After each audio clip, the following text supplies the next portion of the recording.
you saying that for Mr. Tucker, they're not allowing him access so he could fight his case. They're denying him. They're denying him the right to go to the law library. And that's like, I guess, some type of constitutional right. I can't really like cite which exact constitutional right because I'm not like real educated on law, but I'm learning as I go along. Because I know you have the right to assist your attorney at trial, and the stuff that you need to assist your attorney at trial is one of the things you have to be found competent to stand trial for. Doing so, you have to be able to do your own research and do your own research through the law library. So, and that's being denied to Mr. Tucker. Yes. Okay, and you said you was a witness to it. That happened today.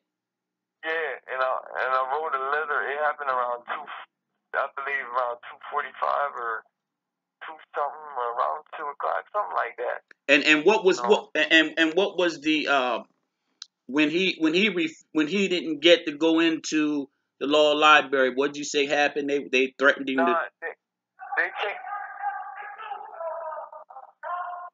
He said turn the. He said you should gotta turn the channel 10. He just told me to tell you that real quick. Okay. What does he expect me to see on channel 6 or channel 10? On 10.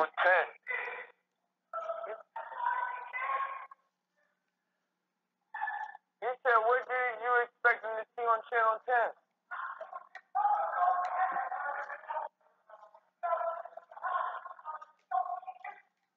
Oh, he said they were just talking about what happened in this prison with the hostage. With the hostage, the CO getting killed. He said you gotta check it out online because he missed it. Oh, okay. Okay.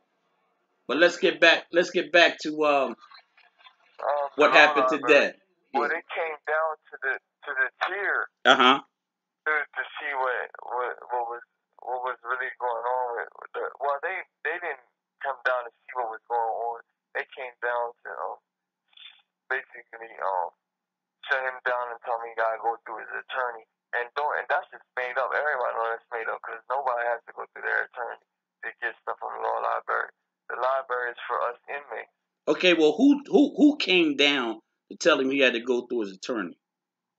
Okay, it's the paralegals. But hold on, let me see if I can get their name. You know which paralegal that said that to you, Tuck? Roger Raymond?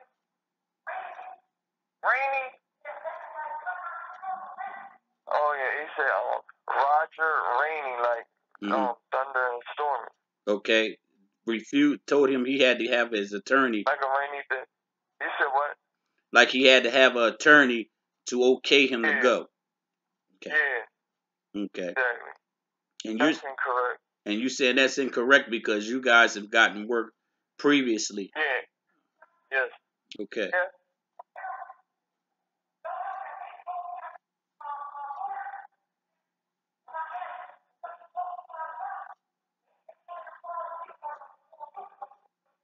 Yeah, and he said so when he was going to follow their advice and say that he needed to talk to his attorney, he asked him if he can get a phone call to his attorney. He said that all the COs came on the tier. I think there was like 5, 6 of them came on the tier, and to force him to go back upstairs to his room. So when he was requesting a legal call to his attorney so he can figure out what's going on. So they denied him the phone call too. Okay, did he get a write up for that? Nah, you didn't get no write up, did you?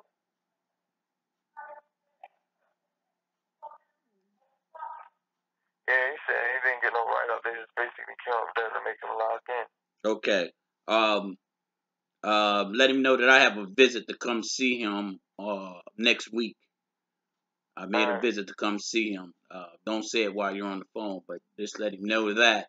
Also, let him know that he's got, when you guys are getting into confrontation with these guards or whoever it is, you get into confrontations. Y'all have to keep your cool.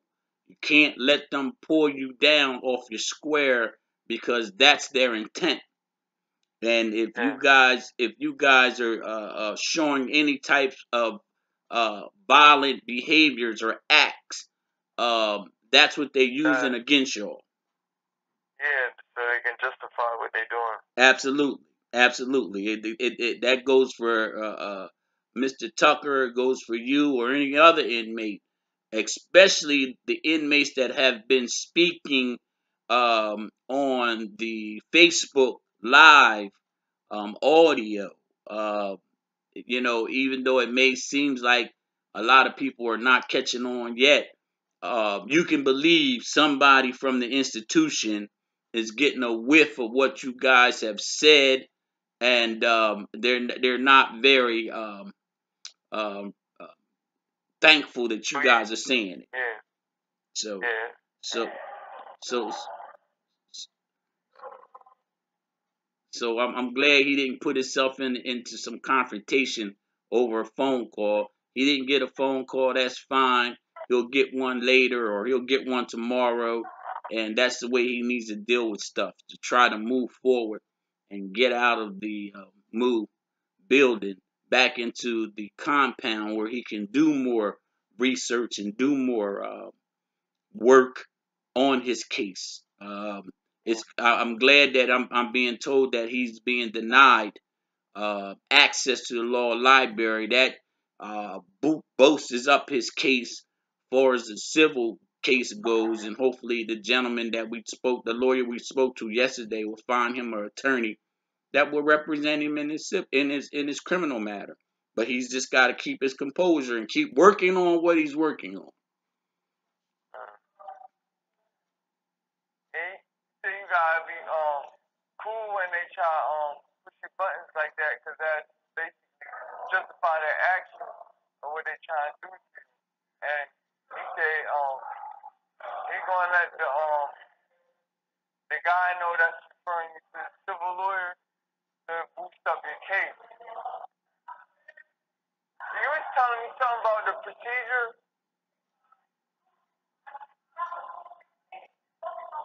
I know what he's talking about, the Rule 16. Right. I know he's talking about. I thought it was a Rule 16, but he says now Rule 16, he's talking about civil. The civil, right? Okay. They're refusing him to get information on his civil case. They said they're refusing you to get information on your civil case. Yeah, he said they're refusing him to get information on the civil case.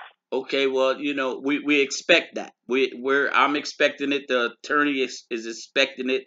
He may not be able to get that much information anymore, because they already know that he's being represented by an attorney, and that's why they're saying that he needs his attorney to call them to let them know that he needs access to whatever. Because he said the information that the attorney is trying to get, they won't let him get copies and send it to him. That's right. That's right. That's right. They're not going to let him get copies and send it to him. They're going to try to hold on to it as long as they can. But he'll get it. We'll get it. We'll get what we need. I spoke to the secretary yesterday, and she assured me that just what I gave her was enough to give them dates to go back to where they need to go to find out whether or not uh, the institution knew far and well that they weren't supposed to give him that medication, knowing what it causes to happen to him. So they're on it. It's going to take some time, but they're on it. He doesn't have to. He doesn't have to try hard to get information. If he can't get it, we'll get it. Right. He said you don't have to try hard to get that information because they want it. Because what they get in trouble with getting, they're already on it. It's going to take some time, but they get it.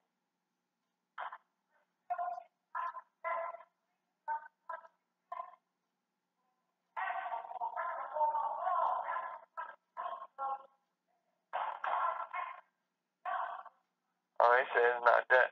You said all your flaws or all your flaws? All their flaws.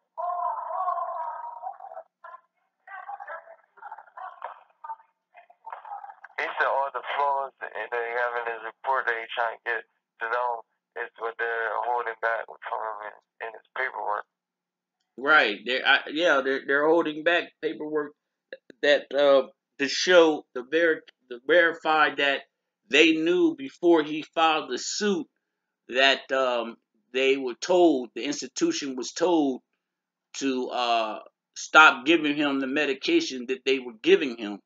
And that information the state is going to hide because the state doesn't want it to be proven to the courts that they were already told not to give him that medication.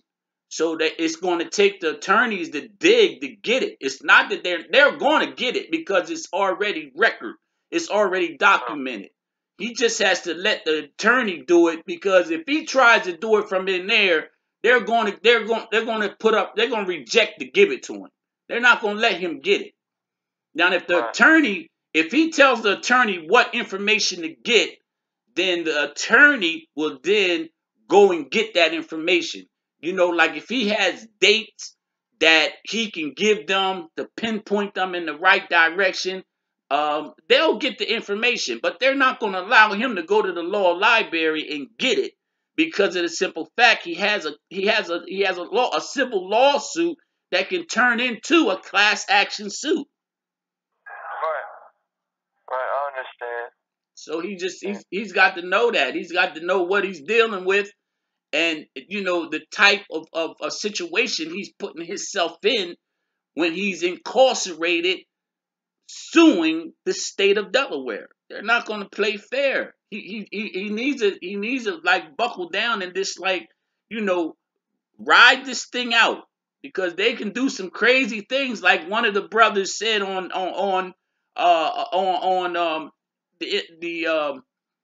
the text that the things we were speaking about a couple months ago. He'd been in there for 17 years, and he said that in the 17 years he's been there, he's had razor blades put in his food. Now the only ones that could have done that was the security guards because he was getting a medical tray. So I wanted to tell you another thing. He said that the paralegal that came here and denied him the legal work was an ex-CO, an ex-security guard around here. Okay, and what was his name? He gave me his name, right? He said Roger Rainey. Okay, Roger Rainey. Raining outside. Roger Rainey. Roger Rainey. Okay. I think that's something like a conflict of interest, but I'm not sure. Well, we'll find out. I'll get on that. I can call down to prison and see why he refused him. I will be calling down to prison Monday to see why he refused him access. He's got to have a legit reason why he refused him. He said he'd be calling down here Monday to see what's going on, and he said that he set up a visit for you next week. I don't know if I told you that yet. I told you. He said, all right. Okay. Does he get a call tonight? I think I don't know. Okay. Thank you for using GTL. Well, that's the end of that.